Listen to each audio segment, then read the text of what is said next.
చేస్తాను, నా కూతుర్నిచ్చి నీకు వివాహం చేస్తాను అన్నాడు. అల్లాహ్ సుబ్హానహు వ తఆలా అలాంటి ఆఫర్ నుంచి మనందరినీ కాపాడుగాక. ఏం చెప్పట్లేదు కొంతమంది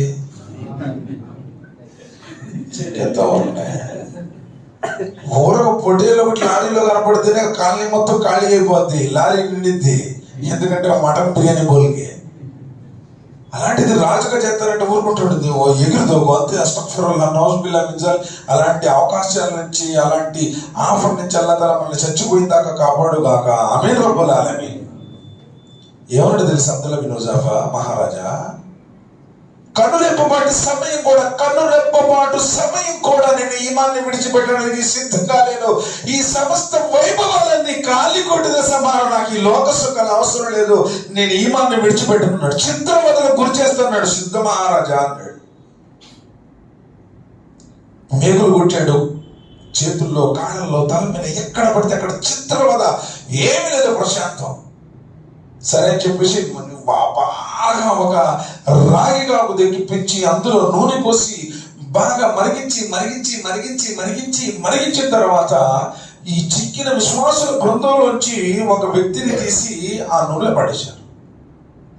రాగి కాగు మరుగుతున్నటువంటి నూనె క్షణాల్లోనే శరీరం మొత్తం కూడా కాలిపోయి కరిగిపోయి, ఎముకలు కూడా పూర్తి స్థాయిలో కరిగిపోయే విధంగా ఆ అస్థి పంజరం నుంచి. అబ్దుల్లా తర్వాత నీదే అన్నాడు. సిద్ధ మహారాజా అన్నాడు. బొట్టులకు ఆదేశించాడు. బొట్టులు ఎత్తి అందులో పడైపోతున్నారు. కన్నీటిని కార్చాడు. ఆపండి దించండి అన్నాడు. అబ్దుల్లా ఎప్పుడైనా సరే మార్పు వచ్చిందా, ఇప్పుడైనా మారుతామన్నాడు. లేదు మహారాజా, అలాంటిదేమి లేదని. ఏడుస్తున్నావు కదయ్యా. నేను ఎందుకు ఏడుస్తున్నానంటే, అల్లాహ్ సుబ్హానహు వ తఆలా నా దేహంలో ఒక ప్రాణం పెట్టాడు.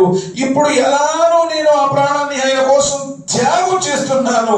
అలా కాకుండా నా శరీరం మీద ఎన్ని రోగములైతే ఉన్నాయో అన్ని ప్రాణాలు ఇచ్చుంటే ఒక్కొక్కటి ఆయన మార్గంలో ఇవ్వలేకపోతున్నానన్న బాధతో వచ్చిన కన్నీరే తప్ప ఈ ఉన్న ఒక్క ప్రాణం పోతున్నందుకు కారినటువంటి కన్నీరు కాదు మహారాజా అన్నాడు. లోకం కోసం ప్రాధాన్యత ఇవ్వలేదు.